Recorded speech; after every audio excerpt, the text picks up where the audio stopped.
Today I am going to be advocating against the claim that organic pesticides are significantly safer than the use of chemical pesticides. To begin my refutation, the advocate was telling the audience that organic pesticides should be used instead of chemical ones. This is a claim of policy, not a claim of fact. The advocate also has three secondary claims to back up their main claims. These secondary claims include that most pesticides damage more than what is targeted, contact with these pesticides can cause various health conditions, and that these alternative practices are safer to use. So the advocate stated that pesticides damage more than what is targeted.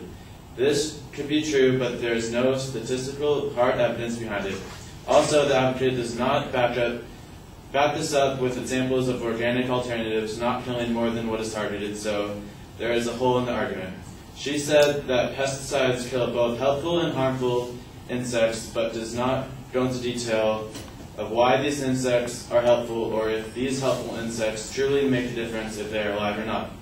This secondary claim is too generalized with fallacies of presumption because it does not have specific cases to reach the general conclusion that pesticides cause death to organisms that they are not meant for.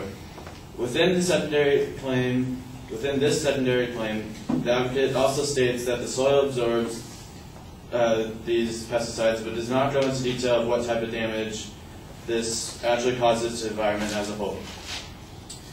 Now I will continue on to the next secondary claim that contact with these pesticides can cause various health conditions like dermatitis, asthma, exasperation, and cancer. The speaker does not provide any statistics, cases, or testimonies of these conditions actually occurring. I found counterclaims to this when I went to the website of California Department of Pesticide Regulation that records all the illnesses in California that were related to pesticides. In the most recent fully recorded year, 2008, there were only 192 cases, and all of these cases were minor, and most of them were from field workers. Also, on the website, it says that all of these cases had a probable relationship with the pesticide, not a direct one. To finish my counterclaim, I found no cases of dermatitis, asthma, exasperation, or cancer. So far, I've refuted that pesticides damage more than what is targeted, and that contact with these pesticides cause health conditions. Now I'm going to speak about the advocate's final secondary claim that alternative practices are safer to use. The advocate suggested methods like Don Julio's method using fermented biowaste to keep slugs away, the orange peel oil method to kill termites, and spoke about how owls were integrated into San Francisco's Golden State Park to kill off gophers that ruin plants. The first two methods that kill off slugs and termites are such minuscule methods that do not even apply to large-scale farming pesticide use that the advocate is speaking about.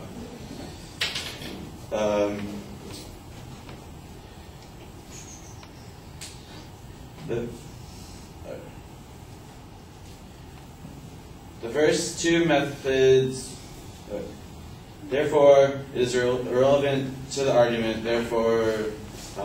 Furthermore, the example of these owls that were put into the Golden State Park to kill off gophers is irrelevant because gophers are not pests. Therefore, owls are not pesticides, and that's just nature acting.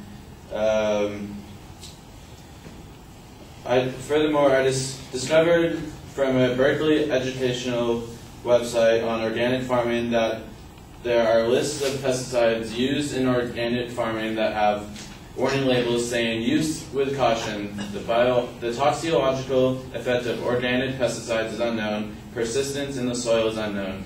Organic pesticides mean that these pesticides are derived from natural sources instead of synthetic sources. Most people believe that this is a good thing, but from a recent study done at Berkeley, it was found that about half of these organic pesticides are carcinogenic, and since these pesticides are less effective than synthetic ones, more of the organic pesticide is needed to be used. Therefore, the organic pesticide can in fact be just as harmful to the environment as the chemical pesticides.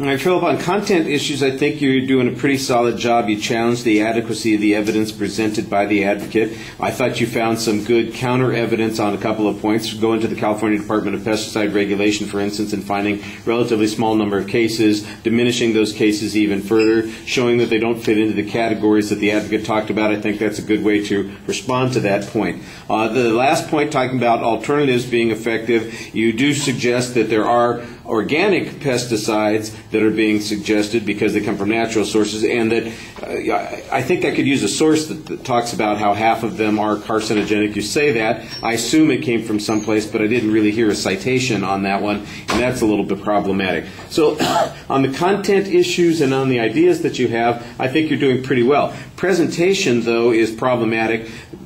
I think everybody needs to pay attention to this. You need to explain to the audience, you're reading papers, folks, and reading the papers is great if somebody is paying close attention to what you're talking about. In a casual listening situation, they're not always going to be doing that. So sometimes you need to summarize the idea a little bit more clearly. Just explain it. Don't get caught up in the words that you've written down on the page and think, uh-oh, I've missed a sentence, I've skipped a word or something like that. Just remind people, here's the point that I'm trying to make.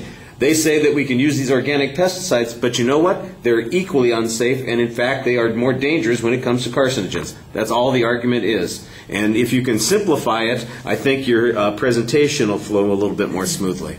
All right, thank you.